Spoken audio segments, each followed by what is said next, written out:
Hello and welcome back to another episode of Critical Reactions with your host, Bryan.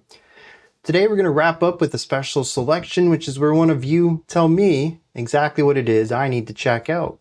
Today's comes at us from Martin. Hello again, this time, in my opinion, a very underrated band. Salome, Master Failure. Singer is Kat Kaz, also known for Agoraphobic Nosebleed. Sadly, they're no longer active. Enjoy! Okay, this is going to be heavy, isn't it? The Agoraphobic Nosebleed vocalist. Let's just dive in. Let's see what Salome has in store for us today.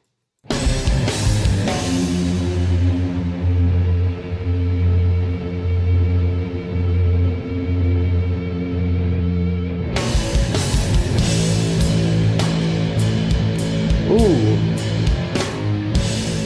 Kind of doomy, a little sludgy.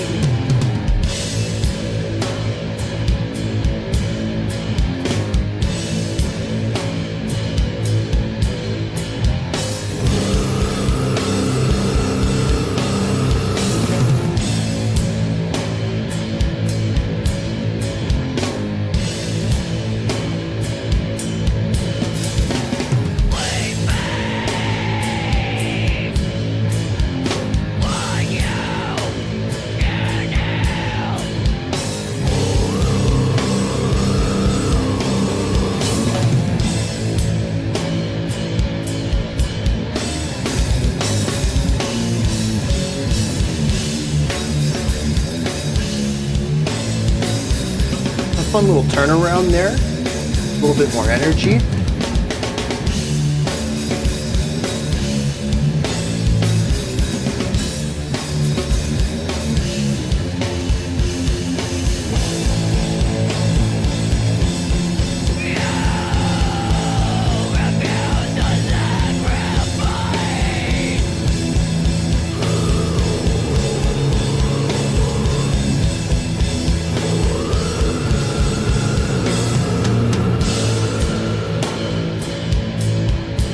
It's interesting the varying levels of clarity on the vocals too.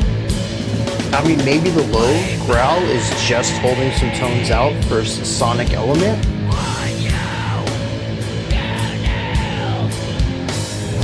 Like,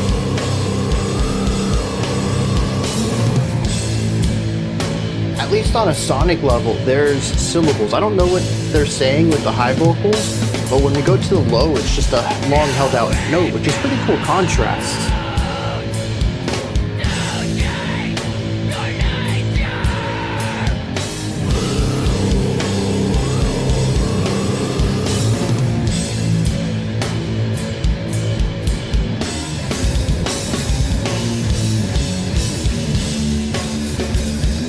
Yeah, dude, that's a wild transition right there.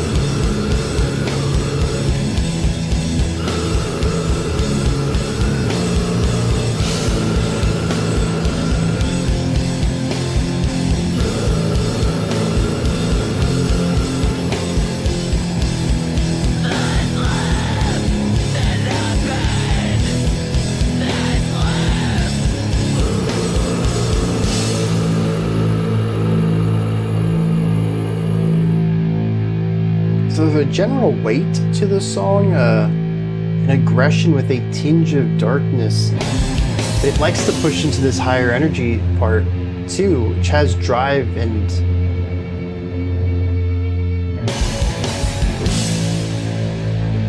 momentum to it. Like it knows where it needs to go and it wants to get there. The rest of the track is a bit more lethargic, just kind of waiting in the darkness. Although this is interesting, much like the vocal contrast, we're getting both the atmospheric and driving sections back to back. And right here, a rising intensity. Good way of building energy right here. Opening up the palm mute. Very fun cymbal work.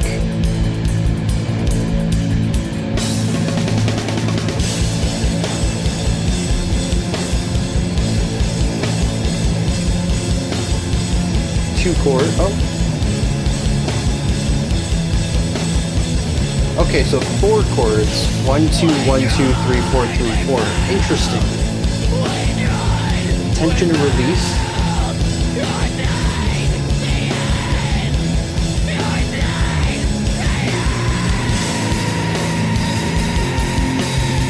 So it goes release, tension, tension, release, release, tension. Very interesting pattern.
The drummer's like, you're not the only one who's gonna exist in this stretched out ending.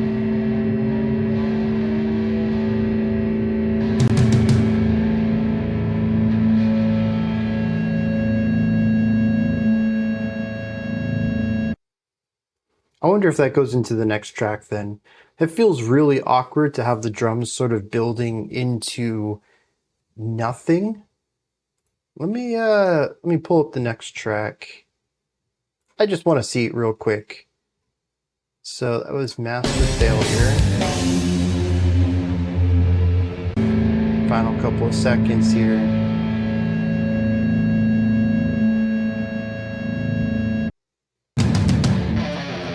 Okay, yeah. That's the purpose of that then. That makes a lot more sense. Because I'm just thinking, a 45-second or so, feedback drone at the end of the track, and the drummer's like, I want to be part of this. I can't drone, but I'll put in dun, dun, dun, dun. I'll add to this a little bit. It did feel like it was trying to wind down, but simultaneously start something, and using that rhythm to kick off the next track. Yeah, okay. I see what they're doing there. That makes sense. I'm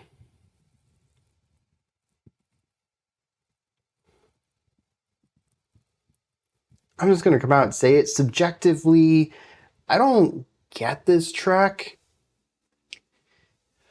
I don't want to say that anyone's wrong for enjoying this.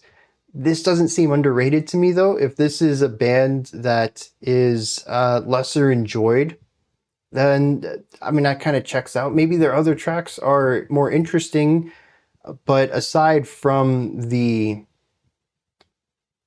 transition, which I found to be kind of unique, a very interesting idea there. It's almost a proggy. It's so disjointed in its rhythm to pull us into the faster riffs and faster groove. And it starts, I think, on the end of one of the transition bar rather than the downbeat of 1 or like 3, just having a 2-beat transition or something like that. It's kind of awkward, and it turns my head and immediately pulls my attention towards it. And I think that's a really good signifier. It's a really good sign of saying, hey, dude, things are going to change, and I got to make sure I get your attention for this because we're going to be kicking it in overdrive. I want to make sure you're ready for this. So I really appreciate that. But the vocal work, a lot of the riffs, I don't know if there's much memorable in here. A lot of it's just chordal work. It's a very atmospheric track. And atmospheric tracks I'm real harsh on. I don't always groove with atmospheric tracks. So maybe that's part of it too. And maybe I'm just not the target audience of this. But and I don't want to be too harsh, but I just don't hear much in here that really grabs my attention and says, in the realm of metal, this is a band that people should be paying attention to but aren't. But I do want to touch on some of the things I think they're doing incredibly well. I do like their use of contrast throughout this. The vocalist having a bit of variety, having a fry scream and a false chord growl. Very cool. I like hearing the diversity there. It brings a little bit of movement to the vocal parts. There's a lot of dichotomy going on in the guitar work. I mean, not only do we just have the slower, gloomier, doomier bits versus the faster, more... is it like a slower death metal going on there?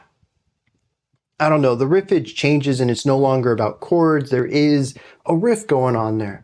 So that's kind of interesting, seeing the two of those sides. But there's also the dichotomy harmonically, which this entire song is based around tension and release. It really doesn't matter what part of the song we're in. We're looking at 2-chord movements. Now, we did enter that section, which was a 4-chord movement, but it was 1, 2, 1, 2, 3, 4, 3, 4, and they were always shifting between tension and release. We weren't looking at crafting a larger narrative over multiple chords. We were exploring the same relationship between 2 accompanying chords, and then just shifting what those chords are, exploring the same relationship. It gives the song some sonic direction without actually changing its relationship to the emotional atmosphere. So even in those moments, it's still dichotomy. It's still looking at 2 things opposed of each other.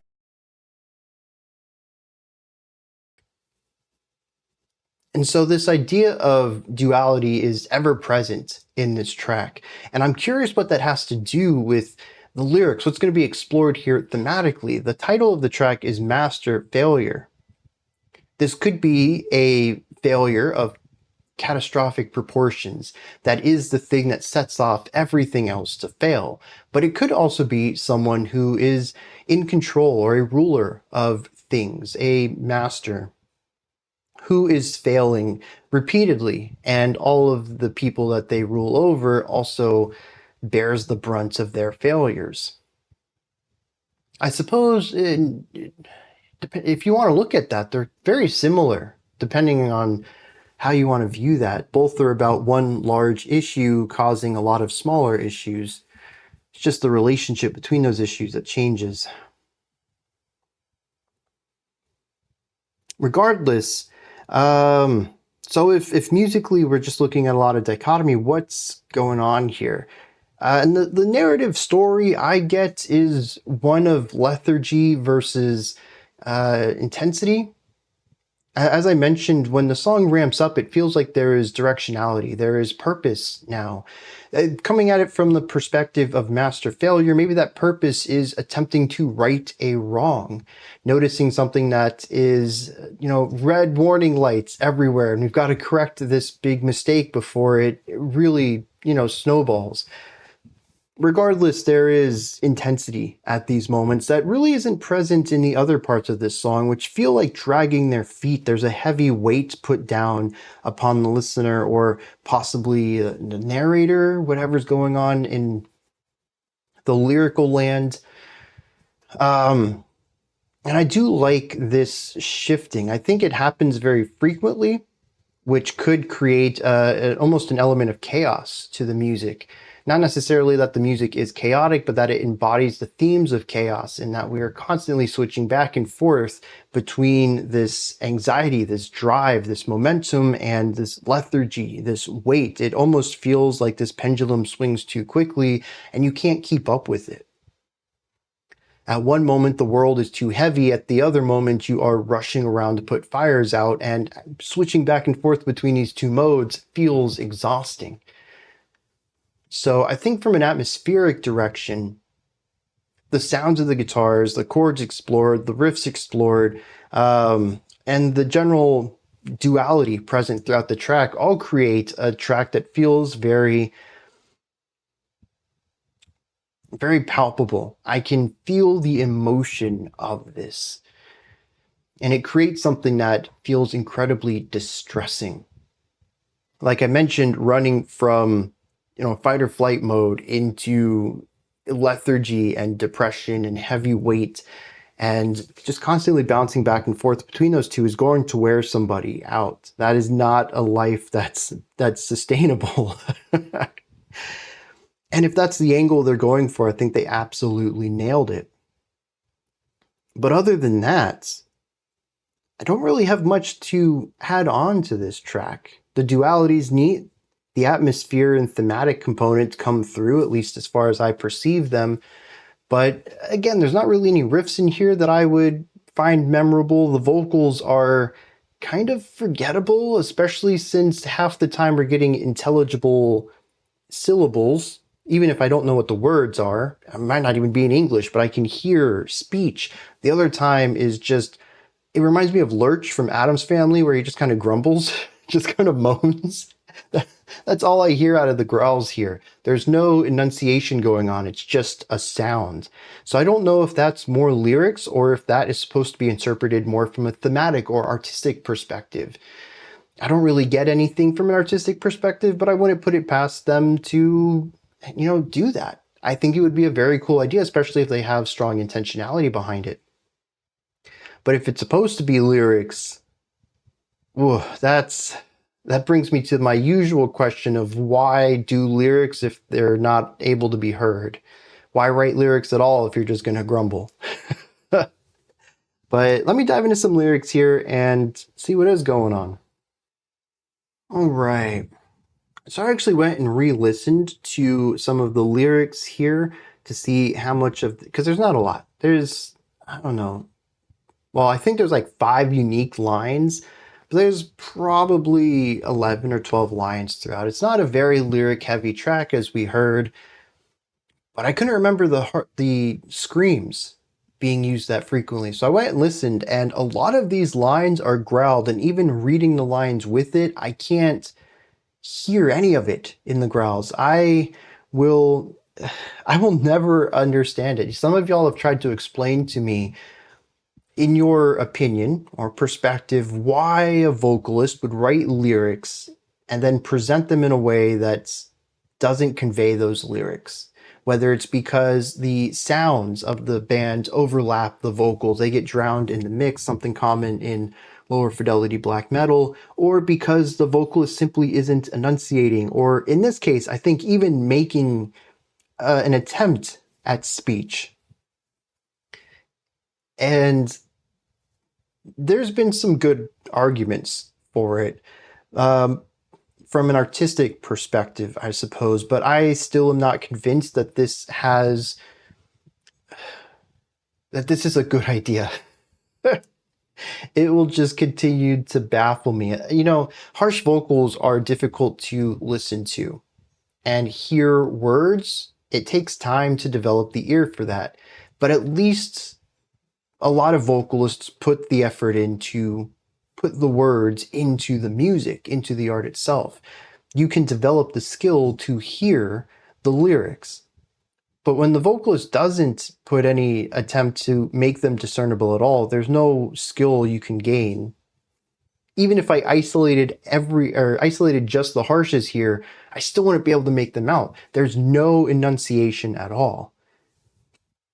It boggles my mind to go through so much work and then hide it. I don't know. I'm open for more perspectives though. If you think that this is a really great idea to convey information for an artistic purpose, whatever, let me know. I'm still trying to wrap my head around it, and it doesn't make any sense to me. The lyrics, though, there's something catastrophic that did happen. The ending of the track is repeated over and over. We tried, we failed, and we will suffer. Well, let me take that back. We all suffer is the exact line. So there is a master failure here, one that is causing little failures everywhere else. And it's just failure all the way down this entire chain. And everyone will suffer because of this big problem. It doesn't say what it is. I don't really think it matters.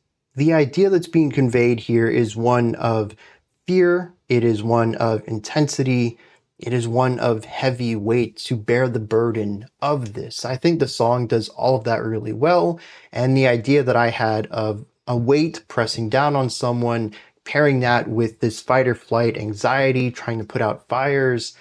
Yeah, I think if you set off something that is going to doom everyone, you probably are bouncing between those two extremes pretty rapidly. At the beginning, it says we can't endure and we face what we can't heal. All trust is lost. Okay, this lines up pretty well. But then it says you refuse to sacrifice and we all suffer and ordain the end. And it's the only time that we take it from a collective fault and a collective issue into you, a singular fault is put on someone. I'm curious what's going on there. I'd really like to know a little bit more context to this. I think it works fine without context. I'm just curious about the story. But again, I think as far as themes being conveyed and explored, we don't need any more information. The concept of something large, dooming everyone, and the feelings of both high intensity and gloom and doom weight are both felt in this track really well. All right, that's going to wrap it up for this one.